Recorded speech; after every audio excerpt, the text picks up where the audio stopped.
అంటే మూడో స్థానంలో వచ్చిన అభ్యర్థిని తీసుకొచ్చి స్టేజ్ మీద కూర్చోబెట్టి చెక్కులు ఇవ్వాలనే నిర్ణయం ఏదైతే తీసుకున్నారో వాళ్ళ ఆలోచన ఒకటే కనిపిస్తా ఉంది.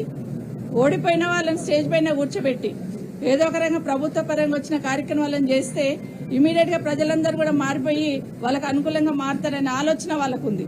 కండువా మెడల వాళ్ళ పార్టీ కండువా మెడలు వేసుకొని చెక్కులు పంచుతూ ఉన్నా అది కళ్యాణ లక్ష్మి చెక్ కానివ్వండి, షాది ముబారక్ కానివ్వండి, దేవాదాయానికి సంబంధించిన బోనాల పండుగ చెక్ కానివ్వండి, రైతు బీమా లాంటి కార్యక్రమాలు కానివ్వండి, అవన్నిటికీ ఏదైనా కూడా బీజం వేసింది ఎవరంటే కేసీఆర్ గారని రాష్ట్ర ప్రజలందరూ కూడా తెలుసు. వాటిని అమలు చేస్తున్న సందర్భంలో ప్రోటోకాల్ డివేట్ కావద్దని అడుగుతున్న సందర్భంలో రాష్ట్రంలో జరుగుతున్న దాన్ని మా హక్కులను పరిరక్షించండి అని ఈరోజు స్పీకర్ గారిని కోరడం జరిగింది. ఆశ్చర్యం ఏంటంటే ఎండోమెంట్ ఆఫీసర్ గారు పైన వాళ్ళ డీసీకి ఫోన్ చేసి క్లారిఫికేషన్ అడిగితే కూడా ఓడిపోయిన క్యాండిడేట్ ను పిలవాల్సిందే స్టేజ్ మీదకని చెప్పి పిలుచుకోవడం జరిగింది. Police officers law and order maintain చేయాల్సిన వాళ్ళు కూడా అడ్జస్ట్ అయిపోండి మేడం అనే కాడికి చెప్పే కాడికి వచ్చారు. ఒక పక్కన ఆయన కూర్చుంటాడు, ఒక పక్కన మీరు కూర్చుంటే అడ్జస్ట్ అయిపోండి మేడం అని చెప్పే కాడికి పోలీస్ ఆఫీసర్స్ వచ్చారంటే ఏం రాజ్యం నడుస్తుంది? మార్పు అంటే ఇదేనా? ప్రజలు ఇదే కోరుకున్నారా అనేది ఒక్కసారి ఆలోచించమని కోరుతా ఉన్నాను. ప్రజాపాలన అంటే ఇదేనా ప్రజాపాలన అనేది దయచేసి ఆలోచించాలి అధికారంలో ఉన్న వాళ్ళందరూ కూడా అని మనవి చేస్తా ఉన్నాను. ఈరోజు ప్రతిపక్షం శాసనసభ్యులు ఉన్న దగ్గర ఏ విధంగా అయితే ఓడిపోయిన మీరు స్టేజ్ మీద తీసుకొచ్చి కూర్చోబెడుతున్నారో మీ నియోజకవర్గాలలో కూడా అదే విధంగా మీరు మీ దగ్గర ఓడిపోయిన వాళ్ళని కూడా స్టేజ్ మీద తీసుకొచ్చి కూర్చోబెట్టండి. అదొక సంప్రదాయాన్ని మీరే తీసుకురండి, లేకపోతే చట్టాన్ని తీసుకురండి. ఓడిపోయిన వాళ్ళు కూడా స్టేజ్ మీద ఉండాలి అని మొట్టమొదటిగా మా గౌరవ ముఖ్యమంత్రి రేవంత్ రెడ్డి గారి నియోజకవర్గంలోనే మొదలు పెట్టండి. ఓడిపోయిన వాళ్ళని కూడా నాతో పాటు పక్కన కూర్చోబెట్టుకుంటాను మీరు మొదలు పెడితే డెఫినెట్ గా మేము కూడా దాన్ని యాక్సెప్ట్ చేసి ముందుకు తీసుకెళ్తాం. ఇక్కడే కాదు, మొన్న ఈ మధ్య కౌశిక్ రెడ్డి గారు స్కూల్ సంబంధించి ఎంఈఓలను పిలిచి రివ్యూ చేస్తే ఎంఈఓలకి షోకాజ్ నోటీస్ ఇస్తారు డిఈఓ గారు. ఎట్లా పోయినా ఎమ్మెల్యే పిలిస్తే రివ్యూ చేస్తే ఇదేక్కడ సంస్కృతి తీసుకొస్తా ఉన్నారు? ఎమ్మెల్యే గారు స్కూల్ సంబంధించిన విషయాల్లో రివ్యూ చేస్తుంటే దానికి సంబంధించిన ఆఫీసర్స్ ఎంఈఓలందరికీ కూడా షోకాజ్ నోటీస్ ఇవ్వడం వల్ల దాన్ని జిల్లా పరిషత్ మీటింగ్ లో ప్రశ్నిస్తే ఎమ్మెల్యే గారి మీద కేసు పెట్టడం జరిగింది. కనీసం కేసులు పెడుతున్నప్పుడు స్పీకర్ గారు పర్మిషన్ తీసుకోవాలని కూడా ఆలోచన లేకుండా కేసు రిజిస్టర్ చేయడం జరిగింది. కోవా లక్ష్మి గారు తను ప్రోటోకాల్ పాటించట్లేదని తను కలెక్టర్స్ వాళ్ళని అడిగితే అక్కడ కూడా మమ్మల్ని మా విధులకు ఆటంకం కలిగించారని కేసు పెట్టడం జరిగింది. ఇప్పుడే మా గౌరవ డిప్యూటీ స్పీకర్ గారు పద్మారావు గారు వారి నియోజకవర్గంలో ఇప్పుడు చెక్కుల పంపిణీ ఉంది. కరెక్ట్ గా ఒక గంట ముందు ఆయనకి ఇన్ఫర్మేషన్ ఇస్తున్నారు, చెక్కుల పంపిణీ ఉంది మీరు వచ్చేయండి. అంటే గతంలో ఏముండిందంటే కనీసం జిల్లాకు ఒక మంత్రి ఉండేవాళ్ళు, ఇప్పుడు జిల్లాకు ఒక ఇన్ఛార్జ్ మంత్రిని పెట్టి ప్రతిపక్ష ఎమ్మెల్యేలు ఉన్న కాన్ఫరెన్స్ లో ఒక్కొక్కరిని ఇన్ఛార్జీలు పెట్టున్నారు. ఇది ఎక్కడ పోతుంది పాలన అనేది ఒకసారి ఆలోచించమని కోరుతా ఉన్నాను. ఇక్కడే కాదు, మొన్న రాజశేఖర్ రెడ్డి గారు ఆఫీసర్లను పిలిచి కనీసం డ్రైన్ క్లీన్ చేయండి అంటే కూడా క్లీన్ చేయకుండా అక్కడే కూర్చొని ధర్నా చేస్తే ఆయన కూడా కేసు పెట్టే పరిస్థితి తీసుకొచ్చారు. అంటే ఎమ్మెల్యేలు ఎవరైనా ప్రజల పక్షాన ప్రశ్నిస్తే కేసులు పెడతాము, ఇది మా ఇష్టం, మా రాజ్యం, ఇది మా ఇందిరమ్మ రాజ్యం అనే లెవెల్లో తీసుకెళ్తా ఉన్నారు. ఇది దయచేసి ఆలోచించమని కోరుతా ఉన్నాను. ప్రతిపక్షంలో ఉన్న ప్రభుత్వంలో ఉన్న ఎమ్మెల్యేలకు ఉండే రైట్స్ ఎమ్మెల్యేలకు ఉంటుంది, దాన్ని కాపాడాల్సిన బాధ్యత ప్రభుత్వంలో ఉన్న పెద్దలకు ఉంటుంది, అదేవిధంగా గౌరవ స్పీకర్ గారికి ఉంటుంది. దయచేసి భవిష్యత్తులో ఇవి జరగకుండా చూడమని స్పీకర్ గారిని కూడా కోరడం జరిగింది. ఒక దగ్గర ఎక్కడో ఒక దగ్గర కనీసం స్థానికంగా ఉన్న గౌరవ శాసనసభ్యులు ప్రతిపక్ష శాసనసభ్యుల్ని కనీసం దాన్ని అధికారులు కనీసం అడిగే స్థితిలో కూడా లేకుండా అయిపోయారు. ఉదాహరణకి నా నియోజకవర్గంలో ఒక కార్పొరేషన్ లో వన మహోత్సవం పెట్టమని అడిగారు. వన మహోత్సవానికి డేట్ ఇవ్వండి మేడం అని కమిషనర్ గారు అడిగితే ఓకే డే ఆఫ్టర్ టుమారో పెట్టుకుందాం అన్నాను. నెక్స్ట్ డే ఫోన్ చేసి సారీ మేడం ఇన్ఛార్జ్ మినిస్టర్ వస్తారంటే వన మహోత్సవానికి క్యాన్సిల్ చేస్తున్నామంటారు. అంటే చెట్లు పెడితే కూడా ఆ చెట్టు కూడా మాకు ఓటేస్తుందా? కనీసం దానికి కూడా మాకు అర్హత లేదా పోయేదానికి? దానికి కూడా ఇన్ఛార్జ్ మినిస్టర్ రావాలా? ఇది జరుగుతున్న విషయాన్ని మిగతా వాటిలో ప్రోటోకాల్ పాటించడానికి అనుభవం ఉన్న వాళ్ళం, మాకందరికీ తెలిసి ఎవరికి ఎక్కడ గౌరవించాలి, ఎవరిని ఏ విధంగా ఇచ్చేయాలి, ఏ విధంగా నిధులను తీసుకురావాలనేది ఖచ్చితంగా ఆలోచిస్తూ ఉంటాం. గౌరవించి ప్రజాప్రతినిధులను గౌరవించడం అనే సిస్టమ్ ఏదైతే ఉందో దాన్ని దయచేసి కొలాప్స్ చేయొద్దని గౌరవ ముఖ్యమంత్రి గారిని, ప్రభుత్వాన్ని, అదేవిధంగా గౌరవ స్పీకర్ గారు కూడా కోరుతా ఉన్నాం. అందరికీ నమస్కారం. ఈరోజు మన సబితక్క చెప్పినట్టుగా మరి కాంగ్రెస్ పార్టీ అధికారంలోకి వచ్చినప్పటి నుంచి కూడా మరి ఎమ్మెల్యేలకు సంబంధించి మరి ప్రోటోకాల్ ఉల్లంఘన జరుగుతూనే ఉంది. లాస్ట్ టైం స్పీకర్ గారు కూడా మా నియోజకవర్గానికి సంబంధించినటువంటి మరి రిప్రజెంటేషన్స్ కూడా ఇవ్వడం జరిగింది. ఇప్పుడు ప్రజాపాలనలో గానీ లేదంటే ఆరోగ్యశ్రీ పథకం లాంచింగ్ లో గానీ బస్ లాంచింగ్ లో గానీ మేం లేకుండానే ఇన్ఛార్జ్ కాంగ్రెస్ పార్టీ ఇన్ఛార్జ్ ఉన్నటువంటి వాళ్ళు డీసీసీ ప్రెసిడెంట్ నిల్చొని కార్యక్రమాలు నిర్వహిస్తున్నటువంటి విషయాన్ని గత అసెంబ్లీ సమయంలోనే స్పీకర్ గా నోటీస్ తీసుకుని రావడం జరిగింది. మళ్ళీ ఇప్పుడు అదే కంటిన్యూ అవుతోంది. సర్వసభ్య సమావేశాలు అంటే ఎలక్టెడ్ రిప్రజెంటేటివ్స్ రావాల్సినటువంటి సమావేశాల్లో కూడా వాళ్ళే వచ్చి కార్యక్రమాలు నిర్వహిస్తూ గెలిచినటువంటి ఎమ్మెల్యేకి అక్కడ కనీసం ఇన్ఫర్మేషన్ కూడా ఇవ్వకుండా పోవడం జరుగుతోంది. అదేవిధంగా ప్రతి కార్యక్రమం ప్రభుత్వం చేసేటువంటి ఏ కార్యక్రమం అయినా కూడా మరి వాళ్ళ ఆధ్వర్యంలో స్పెషల్ ఇన్వైటీస్ గా వాళ్ళని ఇన్వైట్ చేస్తూ మా కనీసం ఇన్ఫర్మేషన్ కూడా ఇవ్వకుండా కార్యక్రమాలు నిర్వహించేటువంటి పరిస్థితి ఈ రోజు మరి ప్రతి నియోజకవర్గంలో మరి శాసనసభ్యులు గెలిచినటువంటి వాళ్ళు ఎదుర్కోవడం జరుగుతోంది. మరి ఓడిపోయిన వాళ్ళు సైరన్లు వేసుకుని తిరుగుతా ఉన్నారు. ప్రతి కార్యక్రమాలకు వాళ్ళు అటెండ్ అవుతా ఉన్నారు. ఇన్ఛార్జ్ మినిస్టర్ గా ఉన్నటువంటి వాళ్ళు ఏంటంటే కనీసం 5 లక్షలు 10 లక్షలకి ఇనాగ్రేషన్ చేసుకునేటువంటి అధికారం కూడా గెలిచినటువంటి ఎమ్మెల్యేలకు ఇవ్వకుండా ప్రతిదీ మాకు ఇన్ఫర్మేషన్ రావాలి అని చెప్పేసి కలెక్టర్స్ కి మరి వారు ఆదేశాలు ఇవ్వడం ఇవన్నీ కూడా జరుగుతా ఉన్నాయి. అందుకనే మేమందరం కూడా శాసనసభ్యులుగా మరి కేటీఆర్ గారు హరీష్ రావు గారు మరి ఎమ్మెల్యేస్ అందరం కూడా ఈ రోజు స్పీకర్ గారి దగ్గరికి వెళ్లి మా హక్కులను పరిరక్షించండి, మీరు కాపాడాల్సినటువంటి బాధ్యత ఉంది. ఎమ్మెల్యేస్ పైన మీకు తెలియకుండానే కేసులు బుక్ చేస్తా ఉన్నారు. ఎమ్మెల్యేస్ కి సంబంధించినటువంటి మరి ఏదైతే ప్రివిలేజ్ ఉందో ఆ ప్రివిలేజ్ అని కూడా తుంగలో తొక్కుతా ఉన్నారు. కాబట్టి మేము ఈ రోజు ప్రివిలేజ్ మోషన్ అంతా శాసనసభ్యుల ఆధ్వర్యంలో మరి వారికి ఇవ్వడం జరిగింది.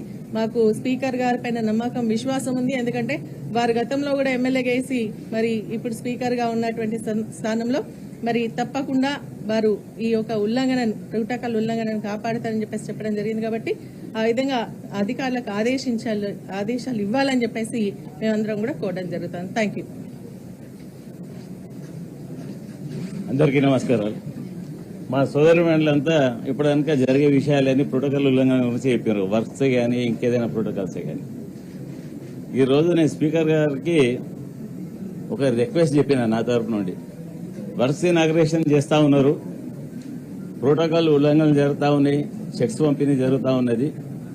ఎట్లయితే అవన్నీ చేస్తా ఉన్నారో ఓడిపోయిన ఎమ్మెల్యేలను కూడా ఓడిపోయిన అభ్యర్థులను కూడా ఇక్కడ హౌస్ లో పర్మిట్ చేయమని రిక్వెస్ట్ చేశాను.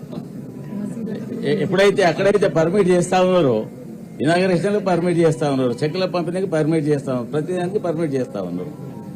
అలాగే నా ఒపీనియన్ మాత్రం నేను స్పీకర్ గారికి చెప్పడం జరిగింది. ఇప్పుడే లోపల చెప్పేసి వస్తా ఉన్నా.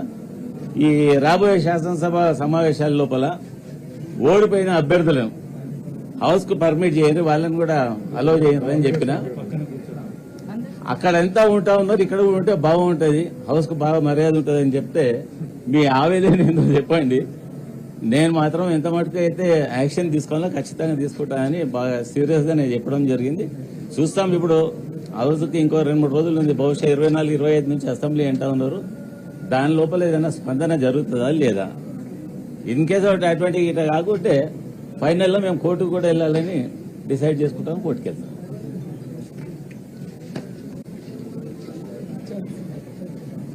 అందరికీ నమస్కారం.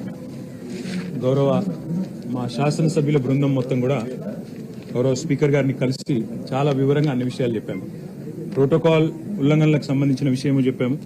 దాంతోపాటు కాంగ్రెస్ ప్రభుత్వం వచ్చిన తర్వాత ఇప్పటి వరకు 10 మంది బీఆర్ఎస్ శాసనసభ్యులు, 6 శాసన మండలి సభ్యులు, 1 రాజ్యసభ సభ్యుడు పార్టీ ఫిరాయింపులకు పాల్పడ్డారు.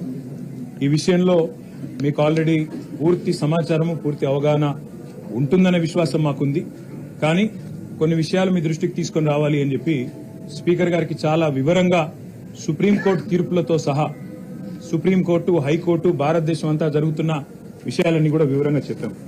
అందులో ముఖ్యంగా స్పీకర్ గారికి వివరించి చెప్పింది ఏమంటే, speaker should decide on disqualification with in 3 months అనే సుప్రీంకోర్టు తీర్పు ఏదైతే ఉన్నదో, జనవరి 2020 సంవత్సరంలో స్పీకర్ గారు ఖచ్చితంగా 3 నెలల లోపల తన దగ్గరికి వచ్చిన డిస్క్వాలిఫికేషన్ పిటిషన్ ని, ఫిరాయింపుల మీద వచ్చిన కంప్లైంట్ ను యాక్షన్ తీసుకోవాలనే తీర్పు ఏదైతే ఉన్నదో దాన్ని వారికి చాలా వివరంగా justice Nariman, justice Aniruddha Bose, justice Ram Subramanian ముగ్గురు ఇచ్చిన తీర్పును వారికి గుర్తు చేయడం జరిగింది. ఆ రోజు సుప్రీంకోర్టు ఇచ్చిన తీర్పును అనుసరించి మణిపూర్లో కాంగ్రెస్ ఎమ్మెల్యే శ్యామ్ కుమార్ అనే కాంగ్రెస్ ఎమ్మెల్యే ఎవరైతే పార్టీ ఫిరాయించారో వారి మీద అక్కడి మణిపూర్ స్పీకర్ గారు డిస్క్వాలిఫికేషన్ కూడా చేసిన విషయాన్ని కూడా స్పీకర్ గారి దృష్టికి తీసుకొని రావడం జరిగింది. ఇక్కడ జరిగిన ఉదంతం కూడా ఈ 10 మందిది కూడా సేమ్ ఇన్స్టెన్స్ కాబట్టి మీరు ఆల్రెడీ ఒక కవర్డ్ సుప్రీంకోర్టు జడ్జిమెంట్ లో ఉన్నారు. దయచేసి మీరు విషయంలో మరి నిర్ణయం తీసుకోండి. తీసుకోకపోతే స్పీకర్ పదవికి కూడా అగౌరవం వచ్చే విధంగా ఉంటుంది. ఎందుకంటే సుప్రీంకోర్టు చెప్పిన తర్వాత గానీ మీరు నిర్ణయం తీసుకోలేదనే పరిస్థితి వస్తుందని చెప్పి స్పీకర్ గారికి విజ్ఞప్తి చేయడం జరిగింది. స్పీకర్ గారికి సుప్రీంకోర్టు జడ్జిమెంట్ కూడా చదివి కూడా నేను వినిపించాను. అందులో జడ్జిమెంట్ లో ఏముందో కూడా ఒక్క నిమిషం మీకోసం కూడా చదివి వినిపిస్తాను. సుప్రీంకోర్టు జడ్జిమెంట్ లో దిస్ ఇస్ కేశం మేఘచంద్ర సింగ్, అంటే ఆయన ప్రదేశ్ కాంగ్రెస్ కమిటీ అధ్యక్షుడు మణిపూర్, ఆయన వర్సెస్ స్పీకర్ మణిపూర్ లెజిస్లేచర్. దానిలో జనవరి 2020లో అక్కడ సుప్రీంకోర్టు ఇచ్చిన తీర్పు ఏంది అంటే చాలా స్పష్టంగా చెప్పారు. ఏమంటారంటే, therefore in any manner interdict judicial review in aid of the speaker arriving at a prompt decision as to disqualification under the provisions of the 10th schedule. Indeed, the speaker in acting as a tribunal under the 10th schedule is bound to decide disqualification petitions within a reasonable period.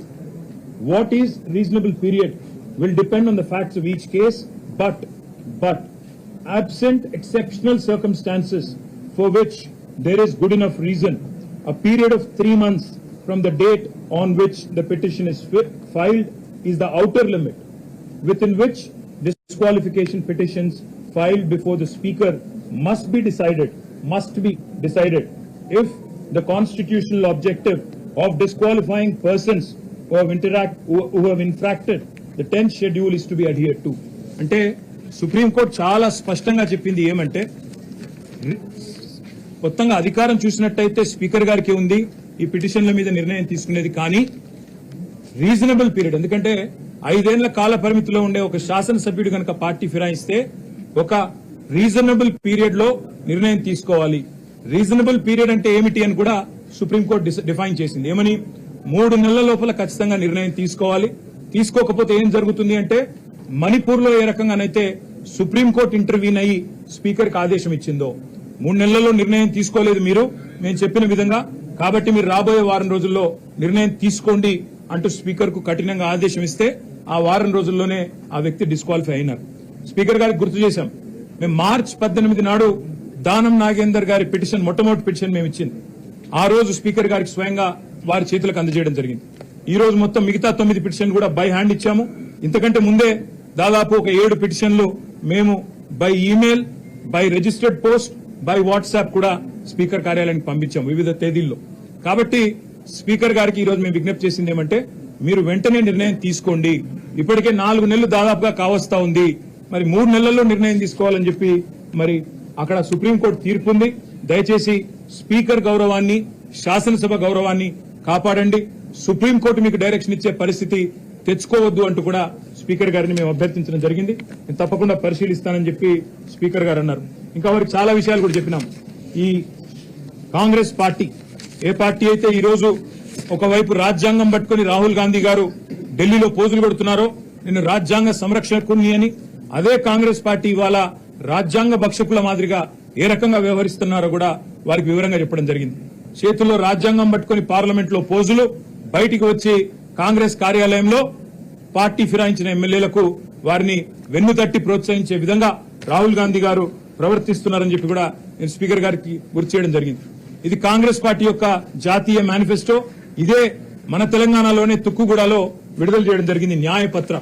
అందులో కూడా Congress party చాలా స్పష్టంగా చెప్పింది. ఏం చెప్పింది న్యాయపత్రాలు అంటే, we promise to amend the 10th schedule of the constitution and make defection, leaving the original party on which the MLA or MP was elected, an automatic disqualification of the membership in the assembly. ఇది వారు చెప్పిన మాట. ఇది కూడా speaker గారికి చదివి వినిపించాం. హర్యానాలో ఇదే కాంగ్రెస్ పార్టీ కొట్లాడుతా ఉంది.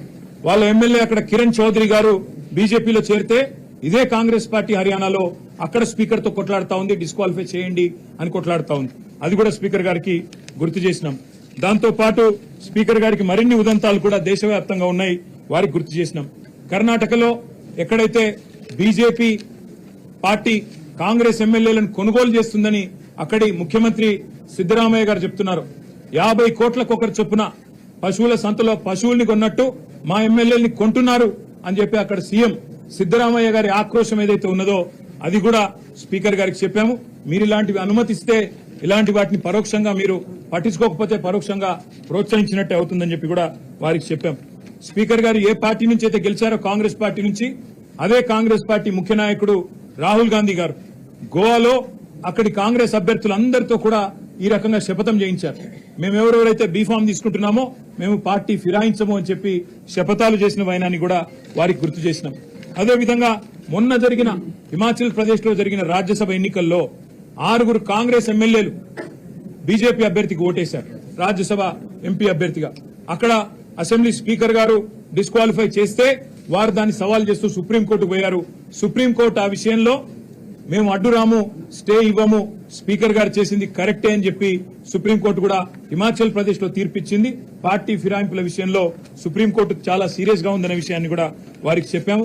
ఇంకా మహారాష్ట్రలో కూడా జరుగుతున్న విషయాలు కూడా చెప్పాము. ఇదంతా స్పీకర్ గారికి చెప్పి మేము వారికి చెప్పిందల్లా ఏమంటే సుప్రీంకోర్టు నిబంధనలు క్లియర్ గా ఉన్నాయి, మీకు కాపీ కూడా ఇస్తున్నాం సార్, మిమ్మల్ని కొంతమంది తప్పుదోవ పట్టిస్తున్నారు, ఏమీ కాదని, మీరు ఏ నిర్ణయం తీసుకోకున్నా ఇబ్బంది రాదని, మీకే కలంకము రాదని చెప్పి కొంతమంది చెప్తా ఉన్నారు. వారిని స్పీకర్ గారిని మేము అభినందించాం కూడా. మన స్పీకర్ గారు ఒక దగ్గర ఒక యూట్యూబ్ ఛానల్కి ఇచ్చిన ఇంటర్వ్యూలో చాలా స్పష్టంగా చెప్పారు, నేనైతే వ్యక్తిగతంగా పార్టీ ఫిరాయింపులకు నాకు ఇష్టం లేదు, ఒక పార్టీ మీద గెలిచిన వాళ్ళు ఇంకో పార్టీకి పోవడం అనేది అనైతికం అని స్పీకర్ గారు ఏదైతే మాట్లాడారో మేము అభినందించాం. కానీ మాటలతోనే ఆగిపోకుండా మీరు వెంటనే మరి కార్యాచరణ కూడా ప్రారంభించి ఈ 10 మందిని కూడా అనర్హులుగా ప్రకటించి ప్రజాక్షేత్రంలో వారి బలాన్ని రుజువు చేసుకునే విధంగా స్పీకర్ గారు నిర్ణయం తీసుకోవాలని చెప్పి కూడా కోరాము. నేను పరిశీలిస్తాను, చట్టబద్దంగా రాజ్యాంగబద్దంగా ఏం చేయాల్సి ఉంటుందో తప్పకుండా అన్ని ఆలోచించి నిర్ణయం తీసుకుంటానని చెప్పి స్పీకర్ గారు చెప్పారు. మాకు స్పీకర్ గారి మీద ఇంకా విశ్వాసం ఉంది. ఒకవేళ వారు కనుక నిర్ణయం తీసుకోకపోతే తప్పకుండా సుప్రీంకోర్టుకి పోతాము. రాజ్యాంగబద్దమైన సంస్థలు భారతదేశంలో ఏవైతున్నాయో తీసుకుంటారని ఆశిస్తున్నాము. తీసుకోకపోతే తప్పకుండా న్యాయస్థానం, అత్యున్నత న్యాయస్థానం రాజ్యాంగ ధర్మాసనం కూడా చెప్పింది, 5 judge bench headed by chief justice of India May 2023లో చెప్పింది, ఈ పార్టీ ఫిరాయింపుల మీద ఏదైతే తీర్పు 3 జడ్జ్ బెంచ్ ఇచ్చిందో అది కరెక్ట్ అని చెప్పి రాజ్యాంగ ధర్మాసనం కూడా తీర్పిచ్చిందనే విషయాన్ని కూడా స్పీకర్ గారికి చెప్పాము. కాబట్టి తప్పకుండా దయచేసి తగిన న్యాయం చేయండి అని చెప్పి కూడా అభ్యర్థించాము. చేస్తారని చెప్పి మేము విశ్వసిస్తున్నాం. Thank you. పార్టీ ఫిరాయింపులకు పాల్పడతా ఉన్నారు. రెగ్యులర్ గా ఎమ్మెల్యేలు మీతో పాటు కనిపించిన వాళ్ళు రెగ్యులర్ గా అక్కడ చేరుతా ఉన్నారు. ప్రెజర్ ఉందా? ఎందుకోసం మారుతున్నారు? ఒకటే మాట బ్రదర్, ఇవాళ ఎంత దారుణంగా ఉంది రేవంత్ రెడ్డి గారి పరిపాలనలో పరిస్థితి అంటే, పేర్లు చెప్పను, ఆ ఎమ్మెల్యేలు కూడా ఇబ్బంది పడతారు. ఒక 2 ఎమ్మెల్యేలు పార్టీ మారిన వాళ్ళు, వాళ్ళకి వాళ్ళ నియోజకవర్గంలో డిఎస్పీలు ఫోన్ చేసి మీరు మారండి, మారకపోతే మీకు ప్రాణగండం ఉందని కొంతమందిని భయపెట్టారు. స్వయంగా పోలీస్ అధికారులు ఫోన్ చేసి వాళ్ళ భయభ్రాంతులకు గురి చేసే విధంగా చేస్తున్నారు. ఇవాళ బీజేపీ చేస్తేనేమో వాషింగ్ మెషిన్ అంటారు, పాపాలు చేసిన వాళ్ళు అందులో పోతే పాప ప్రక్షాళన జరిగి బయటకు వచ్చిందని మాట్లాడుతూ ఉన్నారని చెప్పి రేవంత్ రెడ్డి గారు కాంగ్రెస్ పార్టీ ఆక్రోశిస్తుంది. వేరే రాష్ట్రాల్లో బీజేపీ కాంగ్రెస్ ఎమ్మెల్యేలను తీసుకుంటే మర్డర్ ఆఫ్ డెమోక్రసీ అంటారు. కానీ మరి ఇక్కడ మీరు చేస్తున్నది ఏంటి అని వారిని అడిగితే సమాధానం రాదు. కానీ వారు చేస్తున్నది కూడా సేమ్ పని. ఏం చేస్తున్నారు? కొంతమంది మీద కేసులు, విజిలెన్స్ దాడులు. మా రాజశేఖర రెడ్డి గారి బిల్డింగ్ పొలగొట్టినారు, మా రాజశేఖర రెడ్డి గారి కాలేజ్ బిల్డింగ్ పడగొడతారు, మల్లారెడ్డి గారి ఆస్తుల మీద పోయి వాటిని ధ్వంసం చేస్తారు. కొంతమందిని డైరెక్ట్ గా మీకు ప్రాణగండం ఉందని భయపెడతారు. కొంతమందికి బిజినెస్లుంటే ఆ బిజినెస్ లో విజిలెన్స్ వాళ్ళని పంపించి ఇంకా ఇతరత్ర సంస్థలను పంపించి ఇబ్బంది పెట్టే ప్రయత్నాలు. ఎవరన్నా నిర్మాణ రంగంలో ఉంటే వారిని జీఎంసీ ద్వారా, హెచ్ఎండిఏ ద్వారా భయభ్రాంతులకు గురి చేయడం. ఇవాళ బడేబాయికి చోటాబాయికి పెద్ద తేడా ఏం లేదు. బడేబాయి అక్కడ చేస్తున్న పని ఇక్కడ ఈయన చేస్తున్నాడు చోటాబాయి, ఏం తేడా లేదు. ఆయన తనకుండే అన్ని సంస్థలను వాడుతున్నాడు, బెదిరిస్తున్నాడు రాజకీయ పార్టీలను, వైరపక్షాలను. ఈయన కూడా అదే పని చేస్తా ఉన్నాడు. మాకు పార్టీ మారిన ఎమ్మెల్యేల మీద సానుభూతి ఉంది, ఎందుకంటే వాళ్ళు రాజకీయంగా ఆత్మహత్య చేసుకున్నారు. వారిని నేను కాపాడలేను, ప్రజలు తప్పకుండా వారిని శిక్షిస్తారు ప్రజాక్షేత్రంలో. అందుకే మేము చెప్పేది, ఇవాళ రాజకీయాల్లో హత్యలు ఉండవు, ఆత్మహత్యలే ఉంటాయనడానికి ఇవే ఒక గొప్ప నిదర్శనం నేను అనుకుంటా ఉన్నా. చాలా విషయాలు చెప్పాము. ఇంకా మిగతా విషయాలు చెప్తే మీరు ఇంకెక్కడికో వెళ్ళిపోతారు. ఇంకో సీఎం నిలబెడతానికి వస్తున్నారు, మీరు కూలగొడతామన్నారు, వాళ్ళు నిలబెడతానికి వస్తున్నారు అని చెప్తున్నారు. సరే, ఇప్పుడు బ్రదర్ ఒక్క మాట, ఎవరైతే కూలగొడతామని చెప్పారో మొట్టమొదటి పార్టీలో చేరిందే ఆయన. ఇప్పుడు మాకు డౌట్ ఏమొస్తుందంటే, ఏ కడియం శ్రీహరి అయితే చెప్పిండో ఆయన ముందు నుంచే కోవట్టుకున్నాడేమో, ముందు ఆయనతోనే చెప్పించి కథంతా చేస్తున్నాడేమో అని మాకు డౌట్ వస్తుంది.